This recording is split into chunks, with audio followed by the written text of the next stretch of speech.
Hola amigos y amigas, bienvenidas al 13º programa de Lo Justo, hoy 25 de octubre. ¿Qué tal, Paul? ¿Cómo estás? Gabo, ¿cómo estás? Muchas gracias por la invitación a apoyarlos esta noche. Sí, bueno, hoy día estamos saliendo Paul y yo porque Rocío se encuentra en Washington en la reunión de la Corte Interamericana de Derechos Humanos. Más adelante vamos a tener un enlace con ella para ver el tema.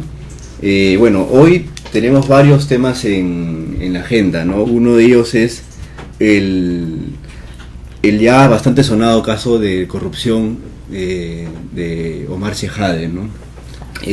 Vamos a poder hablar acerca de ello con un dirigente estudiantil de San Marcos, quien nos va a contar qué es lo que opina acerca del tema de corrupción a propósito de la campaña de Fujimori Nunca Más y la crítica muy fuerte que hubo en contra de lo que significó el tema de corrupción durante el Fujimorismo. Así es, y inmediatamente también vamos a tratar un tema que en este momento tiene bastante importancia y actualidad, que es las negociaciones de un nuevo tratado de libre comercio, un nuevo TLC que está siendo discutido en estos momentos en Lima. Se trata del Tratado Transpacífico. Vamos a tener una entrevista con Alejandra Laiza de la Red por una Globalización con Equidad para que nos explique un poco de qué se trata este tema. Sí, además de ello también tenemos un reportaje sobre los indignados en el mundo, en el Perú, y un par de entrevistas a quienes hicieron el evento del 15 de octubre en Lima. Bueno, entonces... Y finalmente, si no tenemos problemas técnicos, tendremos un contacto, un enlace en directo vía Skype con Rocío Silva desde Washington, donde, como comentabas, Gabo, está realizándose una reunión de la Corte Interamericana de Derechos Humanos. Efectivamente, hay una serie de casos que involucran al Perú. Caso de Mamerita Mestanza, de esterilizaciones, caso de Pedro Wilca, que también ha habido una resolución interesante. Y bueno, vamos a ver qué novedades nos puede contar Rocío. Sí. Bueno, pasamos al primer tema del programa, sobre estos tratados de libre comercio. Ahora son tratados transpacíficos, ¿no? Entonces, bienvenida Alejandra Laiza. Hola Alejandra, gracias por venir. No, gracias por la invitación, chicos. Bueno, teníamos pensada la entrevista de la siguiente forma. Es bastante complicado el tema del libre comercio, ¿no? Tienen algunos términos bastante, digamos, no tan sencillos, ¿no? Si nos pudieras explicar un poco, al menos al inicio, sobre qué significa esto de TTP. Ya no es TPP. A ver, yo creo que una de las primeras cosas que hay que decir es que estas negociaciones, que suelen ser tan técnicas y con nomenclaturas tan raras, casi creo que se hacen en esos lenguajes encriptados a propósito, ¿no? Porque eso hace que muchos de nosotros, muchas organizaciones, no le prestemos la atención que en realidad tenemos que prestarle a procesos en los que, en aparentes negociaciones que son solo de comercio, ¿se acuerdan cuando nos decían que necesitamos el TLC para exportar nuestros espárragos? Se están involucrando muchas otras dimensiones relacionadas a la capacidad de regulación que tiene el Estado en temas tan serios como las reglas de propiedad intelectual, con los impactos que pueden tener en generar más protecciones, más monopolios a los transnacionales farmacéuticas, limitando el acceso, o las reglas que a los inversionistas se les da, que es lo que, por ejemplo, ha permitido, lamentablemente, que una empresa como Doerran, que todos conocemos la trayectoria que tiene en el Perú, demanda al Estado peruano por $800 millones.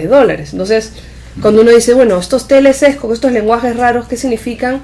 Son grandes marcos de protección de inversiones, en donde el Estado se compromete como una especie de contrato de estabilidad de largo plazo a cumplir con una serie de requisitos y reglas que limitan la posibilidad de desarrollar algunas políticas que son fundamentales en términos de desarrollo e inclusión social.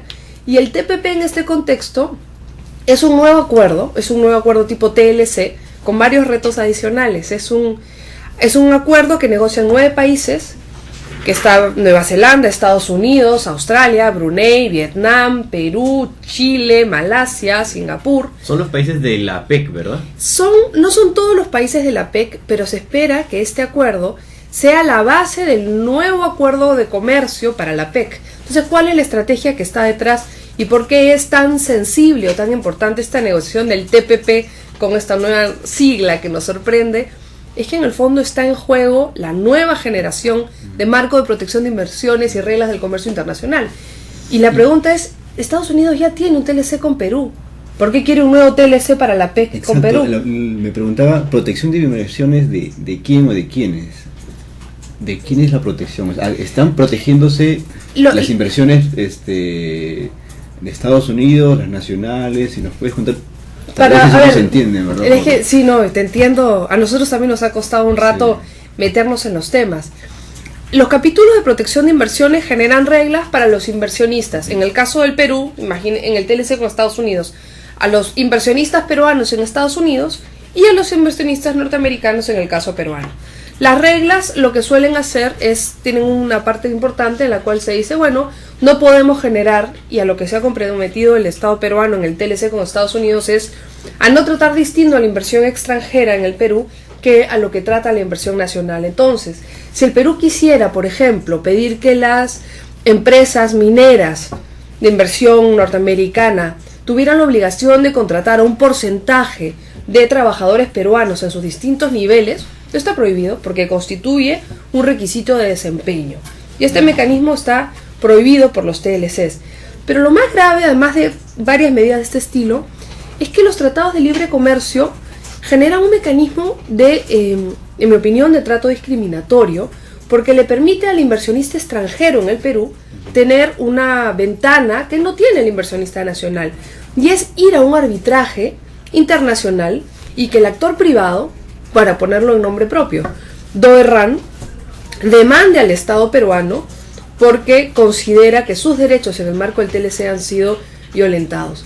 Este mecanismo de inversionista-Estado lo que hace es que crea un sistema paralelo. O sea, la justicia nacional, si aquí un inversionista peruano tiene un problema, apela su derecho de propiedad o tal en los mecanismos de justicia nacional, y la justicia nacional valora el derecho de propiedad del empresario y lo contrapone también con el del derecho, si fuese el caso de Doerran, de la salud de los pobladores de Loroya. Es un sistema de justicia que integra los derechos. Los mecanismos de arbitraje solamente responden a los derechos diseñados en el marco de los acuerdos comerciales. Entonces, lo que nos está pesando hoy en el caso de Doerran, por su subsidiaria norteamericana, Renco Group, que dicho sea de paso tiene una pésima trayectoria en los Estados Unidos y es una empresa conocida como solvente. ¿Qué es lo que ha hecho en Estados Unidos? Tiene si no? La autoridad ambiental norteamericana ha nombrado a Renco Group, que es la matriz, digamos, de la que viene Doerran, como una de las principales contaminadoras. De hecho, Renco Group, que tuvo también algunas plantas de tratamiento de cuestiones metalúrgicas en algunas ciudades en Estados Unidos, tiene trayectoria de contaminación. Y ya para el lado más anecdótico, el propietario de Renco Group es el señor Ira Renard, y Michael Moore en una de sus películas le terminó dando el premio del más contaminador. O sea, no es en el Perú. Este grupo empresarial, esta persona tiene una trayectoria públicamente reconocida de vulneración de estándares ambientales. Ahora, Alejandra, el caso de Doerran justamente está amparado, denuncia, este arbitraje que están pidiendo por el TLC con Estados Unidos. Entonces mi pregunta es, ya tenemos un TLC con Estados Unidos donde se protege las inversiones con este tipo de criterio, donde hay protecciones a la propiedad intelectual. Entonces, en este nuevo tratado que se está negociando en este momento, ¿qué más podemos perder? A ver, depende mucho qué cosa quiera aceptar el gobierno, y ahí la pregunta que nos estamos haciendo es ¿cuál es la posición del nuevo gobierno en los TLCs? ¿No? Ollanta ha sido muy crítico. Bueno, es verdad que ha dicho que va a respetar los TLCs que ya están firmados, pero esta es una nueva negociación y necesitamos conocer cuál es la posición del gobierno en ese sentido. ¿Pero hay más exigencias? Ahí viene un poco lo que creo que es clave. No solamente depende cómo negocia el Perú, sino que ya está sobre la mesa que los Estados Unidos tiene intereses mucho más agresivos que los que ya firmó con el TLC con Perú. para ponerlo en blanco y negro, el tema de acceso a medicamentos, que es un tema de campaña en el que hemos trabajado varios años, que está afectado por las mayores protecciones de propiedad intelectual que pidieron los Estados Unidos. El TLC con Estados Unidos, el capítulo de propiedad intelectual, ya es un estándar que existe lamentablemente en la norma nacional, que da más derechos de propiedad intelectual, y que para el Perú es súper costoso. En el TPP, en esta nueva negociación, esta semana se ha filtrado el texto de negociación que han propuesto los Estados Unidos. Y claramente es un TLC Perú-Estados Unidos plus, como se dice. O sea, quieren más de lo que ya le dimos. Entonces uno dice, no sé si ustedes se acuerdan, pero fue la administración de Obama la que renegoció, la que se comprometió por el tema de acceso a medicamentos, los demócratas estaban contentos, y ahora es la misma administración de Obama que está teniendo una posición súper agresiva en esta negociación. ¿Y cuál es el riesgo? No solamente que si aceptásemos en la negociación nos va a transformar el estándar de la ley nacional, sino que además, porque es lo que está en juego, la negociación del TPP está discutiendo las normas globales. Y probablemente eso nuevo se constituya en un estándar no solamente para Perú en la relación con estos 9 países, sino para todos los que se integren a la PEC, con esas nuevas reglas en donde no solamente el lado de propiedad intelectual, sino otros temas son serios, ¿no? ¿Quién que se está encargando del lado peruano, qué institución se está encargando de hacer esta negociación, ¿no? O sea, del Ministerio de Economía... ¿Dónde está pasando esto para poder identificar algún rostro y decir, bueno, este es el personaje? Las caras son las siguientes. Normalmente las negociaciones las lidera el Ministerio de Comercio. El ministro de Comercio, de hecho, hace 3 semanas, respondiendo a varios mensajes, ha dicho que por lo menos en propiedad intelectual va a respetar, no ir más allá y tal. Pero debajo del equipo, debajo del ministro de Comercio hay un equipo negociador, que es el mismo equipo negociador que ha negociado con Toledo y con García. O sea, no ha habido un cambio en los funcionarios. En la estructura del gobierno de Ollanta existe una continuidad en cuestiones de comercio, de protección e inversiones estadounidenses, y eso no se contradice con lo que al inicio le criticaron tanto allá en el 2006 y luego en esta... Esa es un poco la pregunta que tenemos. De Nancy Obregón y Elsa Malpartida entrando al Congreso para impedir la discusión del TLC. Sí. ¿Cómo explicas que eso es? A ver, yo creo tal vez es algo que nosotros... son cosas del Orinoco, o sea, no vamos a poder, claro, porque por eso te decía, a veces las cosas son tan encriptadas casi adrede, porque son tan especializadas que no necesariamente tú que estás interesado en los temas de derechos humanos volteas la cabeza a ver qué significa la política de inversiones que tiene el gobierno peruano y qué limitaciones podría tener para la ley de consulta previa. Esa asociación nunca la hemos hecho y la verdad es que es muy importante. Lo que encontramos es que, y bueno, como es una expresión también del gabinete de Ollanta, la política gruesa vinculada a inversiones depende del Ministerio de Economía y Finanzas, y esto influye en lo que llamamos la definición de la posición negociadora. Yo y varias organizaciones venimos planteando que el gobierno debe asumir una nueva posición negociadora en el TPP, no incluir estos mecanismos de demanda inversionista-Estado. Y yo la verdad es que creo que en el gobierno habría muchos que probablemente estén de acuerdo en asumir esta posición, y ojo, no sería Perú el que lideraría esto. Ya Australia está planteando esto en la negociación, o sea, no estaríamos arrinconados solos en la esquina como unos radicales, no. Hay países que tienen un rol en la economía global como Australia que ya plantean esto. Pero hay otros sectores, por ejemplo, los temas de salud, los define el Ministerio de Salud en coordinación con el Ministerio de Comercio. Lo mismo que los temas de trabajo, que el Ministerio de Trabajo tiene una opinión. Y yo creo que uno de los problemas que han tenido los procesos de negociación anteriores es que el liderazgo del Ministerio de Comercio ha sido tan grande que la prioridad de promoción del acceso a medicamentos que tiene el Ministerio de Salud se ha visto debilitado con la urgencia de firmar los TLCs, que era el mandato que tenían los Ministerios de Comercio. Creo que este nuevo gobierno tiene una oportunidad, primero, para cambiar de posición negociadora, para nivelar la cancha y que estos debates se hagan con todos los implicados. Yo estoy segura que muchos de los negociadores no son ni siquiera conscientes de qué dimensión tiene lo que negocian o el acuerdo que logran, ¿no? Que efectivamente limita muchas de las políticas de Estado y las políticas sociales particularmente, ¿no?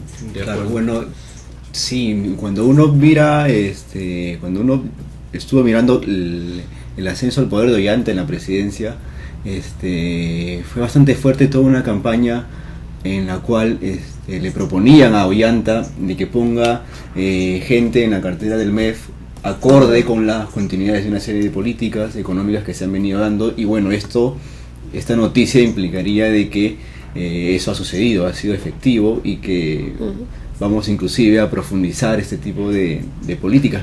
Tengo una pregunta que es comparativa, o sea, muchas críticas dicen sí, pero el Tratado de Libre Comercio es mejor para los empresarios peruanos, mira Norteamérica, mira Estados Unidos, que es un país que mira cómo se ha desarrollado, cómo ha progresado.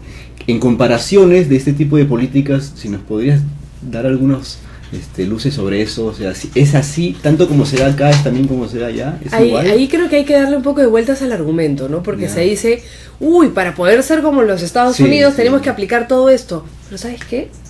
Ellos nos piden aplicar cosas que ellos no hacen.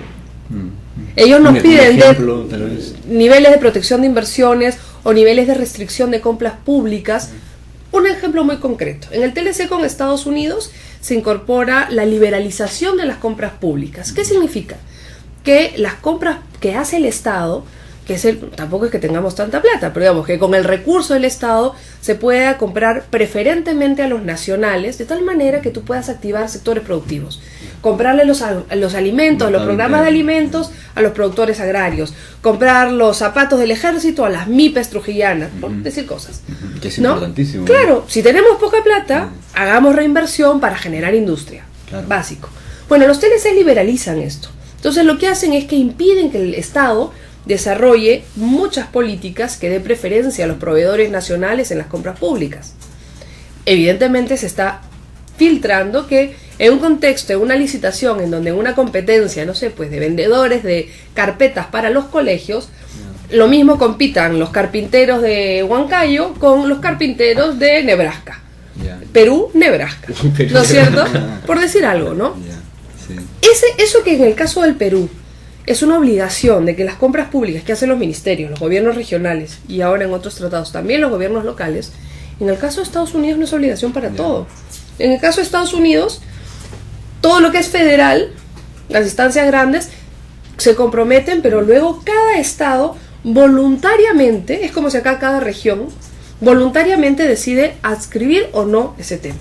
Entonces, este es un ejemplo de las asimetrías en las cuales... Todo eso está en las cláusulas de este acuerdo que estamos a punto de firmar. Eso ya lo hemos firmado. Bueno, ya está firmado. Eso ya estamos fritos, como se dice en esos términos. Pero es una cosa tan sencilla como el tema de libre mercado, ¿no es cierto? Sí, ¿no? Y nosotros nos estamos comprometiendo a no aplicar mecanismos de promoción al agro como los subsidios. Y Estados Unidos, Europa no negociaban sus subsidios en la agricultura. Entonces, hay que decir que estos acuerdos, en primer lugar, no estamos ni en contra del comercio internacional ni de la política de atracción de inversiones. Yo creo que es importante y es parte de este proceso. Pero sí creo que tenemos en primer lugar que elegir qué tipo de inversiones queremos, porque la experiencia lamentable que tenemos en el caso de Loroya, que es la quinta ciudad más contaminada del mundo. La primera es Chernobyl, la quinta es Loroya. Y después de varios años en donde se les ha dado todas las chances, demuestra que es un tipo de inversión que no es necesariamente la mejor para el Perú, y es una inversión que hoy, para colmo, tiene el blindaje del TLC, la protección, para evitar a enfrentar la justicia que todos los peruanos, inclusive el gobierno de García, finalmente decidió que le tocaba asumir, ¿no? Entonces, los retos son grandes, ¿no? Ale, como sabes, el tiempo es el enemigo en estas cosas. En esta semana se están desarrollando una serie de actividades paralelas, ustedes están organizando varias cosas, no sé si quisieras hacer alguna invitación. Sí, el día de mañana tenemos un foro público que expresa un poco la posición de las distintas organizaciones que hemos estado actuando esta semana. Somos casi una veintena de organizaciones, centrales sindicales, redes de usuarios, pacientes, gente viviendo con VIH, nosotros de la Red Globalización con Equidad y otros. Vamos a tener un foro público en el Hotel Exclusive en San Martín, en Miraflores, mañana a las 6:30, haciendo pública esta pregunta, ¿no? Esta pregunta de TLC y el nuevo gobierno, ¿hacia dónde vamos? Porque efectivamente esperamos escuchar una nueva posición coherente del nuevo gobierno en estas negociaciones. Y hay que decir que Ollanta tiene un reto, pero una oportunidad en esta negociación. Lo que está en juego no es un tema solamente de los 9 países, sino es un liderazgo en un contexto en donde la crisis de los indignados del norte muestran la crisis financiera y los límites de un modelo, que en el sur tiene la crisis de los del sur, digamos, la crisis en el sur está expresada por los indignados, la disputa por los recursos naturales. Conflictos sociales. En los conflictos sociales, el tema de la gobernabilidad y la paz en el país. Entonces, y también hay un rol interesante de un Brasil que negocia en otros términos. Brasil no ha firmado ninguno de estos compromisos de los que hemos estado hablando, por ejemplo, a nivel global. Entonces, creo que es una época en la cual la crisis nos plantea una oportunidad para cambiar algunas orientaciones y Perú puede ser parte de ese proceso y tomar un liderazgo en esta negociación, ¿no? Bueno, Alejandra, gracias por participar y por haber absorbido algunas preguntas que, bueno, siempre están presentes.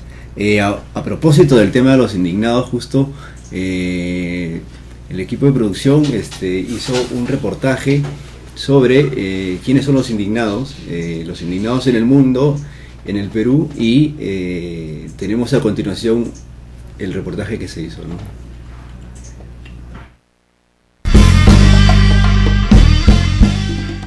El movimiento 15M, conocido como el de los indignados, se ha convertido desde su origen en España en el movimiento ciudadano más representativo de la indignación y negación juvenil a un sistema demócrata inviable y que busca la participación de una sociedad cada vez más relegada a las grandes urbes económicas. La idea un poco es hacer esa vigilancia que se tendría que hacer por parte de la ciudadanía a los estados, ¿no? Eso es la democracia directa. En cuanto existen cosas por parte del Estado, del gobierno, que están incumpliendo los derechos constitucionales de las personas, de los ciudadanos y ciudadanas, hay que ser vigilante y hay que ser propositivo y activo. Nosotros consideramos que la crisis mundial es una consecuencia del sistema económico neoliberal, en tanto nos identificamos con las reivindicaciones que se han levantado en los diferentes países donde se ha producido este movimiento. La represión social, la corrupción, el desempleo y la brecha social cada vez más ceñida a intereses políticos y de minorías capitalistas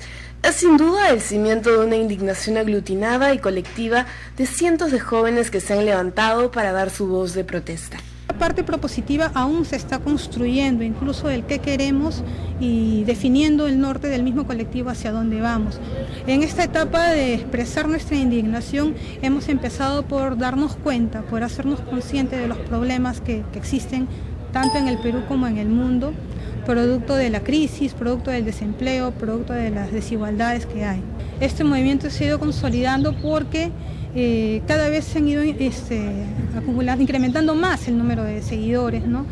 Pero no son seguidores, digamos, pasivos, ¿no? Sino más bien son seguidores que opinan a través de los diferentes foros de discusión que hay. El Perú, por su parte, se ha unido a este movimiento juvenil mundial, alineándose a los ideales de una juventud ávida de cambios inmediatos y de una sólida reestructuración social.